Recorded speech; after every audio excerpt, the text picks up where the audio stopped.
ఆ political brothers పరిస్థితి రెంటికి చెడ్డ రేవళ్ల తయారైంది. ఆశించిన సీట్లు రాలేదు, అలాగని ప్రత్యామ్నాయం కనిపించడం లేదు. తామేదో అనుకుంటే ఇక్కడ ఇంకేదో జరిగిపోయింది.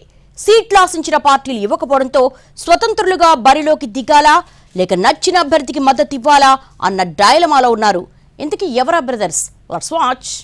మాజీ ఎమ్మెల్యే ఆమంచి కృష్ణమోహన్, ఆయన అన్న ఆమంచి శ్రీనివాసరావు అలియాస్ స్వాములు. ఈ బ్రదర్స్ పొలిటికల్ కెరియర్ ఇప్పుడు డైలమాలో పడిందన్న చర్చ ఉమ్మడి ప్రకాశంలో జోరుగా జరుగుతోంది. రాజకీయం మొదలుపెట్టినప్పటి నుంచి తమ్ముడు కృష్ణమోహన్ వెన్నంటే ఉన్నారు స్వాములు. ఇటీవల వరకు వైసీపీ పర్చూరు నియోజకవర్గ ఇన్ఛార్జిగా ఉన్నారు కృష్ణమోహన్.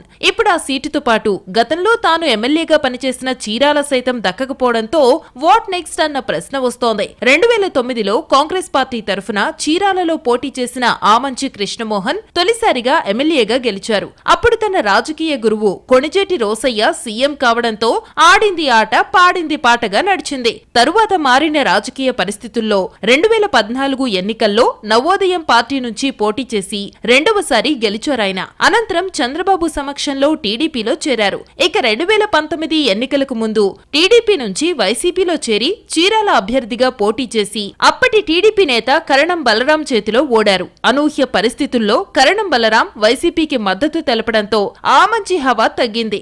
ఆ తర్వాత వైసీపీ ఇన్ఛార్జ్ బాధ్యతల్ని ఎమ్మెల్యే కుమారుడు కరణం వెంకటేష్ కు అప్పగించడం, పార్టీ గెలుపు కోసం ఆమంచిని పర్చూరు వెళ్లాలని అధిష్టానం సూచించడం చకచకా జరిగిపోయాయి. డెల్టా శ్రీహరి పంచతులసి నీటిని నాచురల్ గా ఆల్కలైన్ చేసి యాంటీ ఆక్సిడెంట్స్ అభివృద్ధి చేయడంలో సహాయపడుతుంది.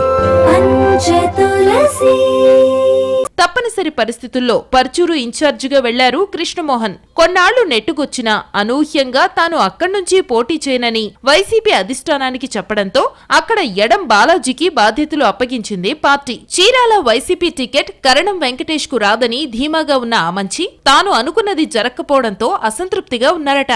కరణం వెంకటేష్ ను అభ్యర్థిగా ప్రకటించాక తీవ్రంగా రగిలిపోతూ సీఎంఓలో ముఖ్య నేతలను కలిశారు. కరణం కుటుంబానికి కాకుండా మరొకరికి చీరాల టికెట్ ఇస్తామని చెబితేనే తాను పరుచూరు వెళ్లానని, ఇప్పుడు ఇలా చేస్తారా అని అడిగినా అటువైపు నుంచి స్పందన లేకపోవడంతో ఇటీవల ముఖ్య అనుచరులతో రహస్య సమావేశాలు నిర్వహించారట ఆమంచి. తాను చీరాల నుంచే పోటీ చేస్తానని ఫీలర్ ఇచ్చారు. ప్రస్తుతం వైసీపీ అభ్యర్థి కరణం వెంకటేష్ ను ఓడించడమే లక్ష్యంగా పావులు కదుపుతున్నారన్నది ప్రచారం. తాను చీరాల నుంచి మరోసారి ఇండిపెండెంట్ గా పోటీ చేయడమా లేక టీడీపీ అభ్యర్థికి మద్దతు ప్రకటించి వెంకటేష్ ను ఓడించడమా అన్న డైలమాలో ఉన్నట్టు తెలిసింది. మరోవైపు ఆమంచి స్వాములు పరిస్థితి కూడా ఇంచుమించు అలానే ఉందట. జనసేనలో చేరిన ఆమంచి స్వాములు గిద్దలూరు కేంద్రంగా రాజకీయాలు నడపడంతో ఆయన అక్కడ్నుంచి పోటీ చేస్తారని అందరూ భావించారు.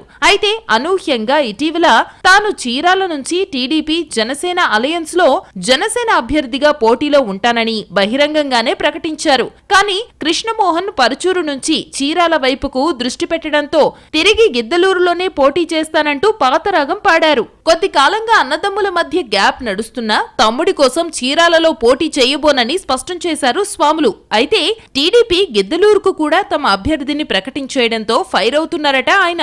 ఒంగోలులో కాపు సంఘం నేతల సమావేశానికి హాజరైన ఆయన తన వెనుక కుట్రలు జరిగి ఉండవచ్చని అన్నారు. అవసరమైతే గిద్దలూరు నుంచి ఇండిపెండెంట్ గా పోటీ చేస్తానని చెప్పుకొచ్చారు. మొత్తం మీద అన్నదమ్ములిద్దరి రాజకీయ భవిష్యత్ ఏంటన్నది ప్రస్తుతానికి ప్రశ్నార్థకంగానే ఉంది.